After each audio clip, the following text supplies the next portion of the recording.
Ever felt like your team had more potential than what's showing up in meetings or deliverables?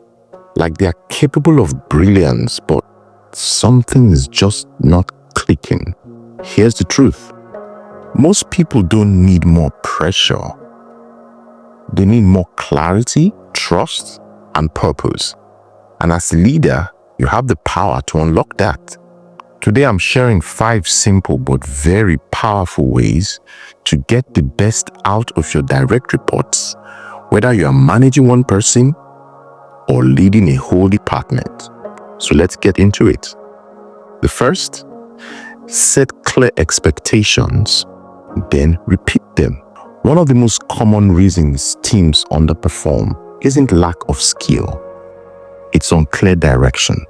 When expectations are vague, people hesitate, second guess, or overcompensate. And even when you think you've communicated clearly, people interpret instructions through their own lens. Repetition isn't micromanagement, it is reinforcement. So instead of saying, I need this report ASAP, say, I need the Q3 performance report by Thursday 2 p.m. with a 1-page summary and key insights on customer churn. Now, what's the impact here and the difference? Clarity removes anxiety. It empowers your team to act decisively, reducing rework, and builds confidence in their ability to deliver. Before we go on to the next point, have you clicked on the subscribe button? Please click on the subscribe button, like the video, help with the YouTube algorithm. The second, give ownership, not just task. When people are only giving tasks, they operate like executors. But when they're giving ownership, they become problem solvers. Ownership involves initiatives, creativity, and accountability. It signals trust, and trust is the foundation for high performance. For example, rather than assign a slide deck, say you lead the presentation for our client pitch. I trust your judgment. Just keep me updated on key decisions. Now, what's the impact here? Ownership builds pride and autonomy. Your team starts thinking strategically, not just tactically, and they begin to lead from within. Number 3, create a safe space for feedback both ways. Feedback is often treated as one-way street, flowing from manager to employee.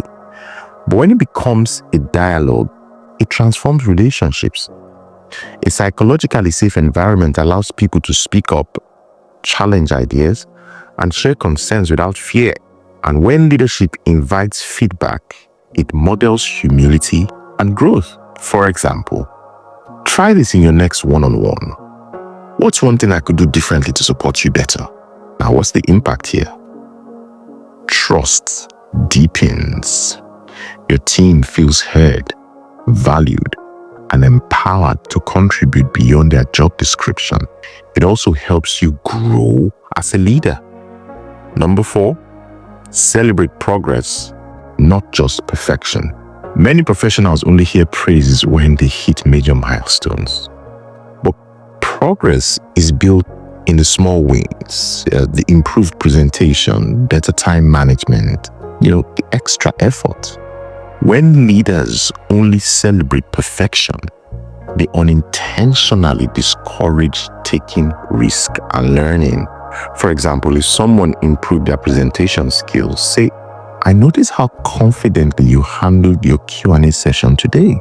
That's real growth. What's the impact here? Well, recognition fuels momentum. It reinforces positive behavior, boosts morale, and creates a culture where growth is visible and valued. Next, and the final one for today is connect work to purpose. Task without meaning feel transactional. I'll say that again. That task without meaning feels transactional. But when people understand how their work contributes to something bigger, they become emotionally invested.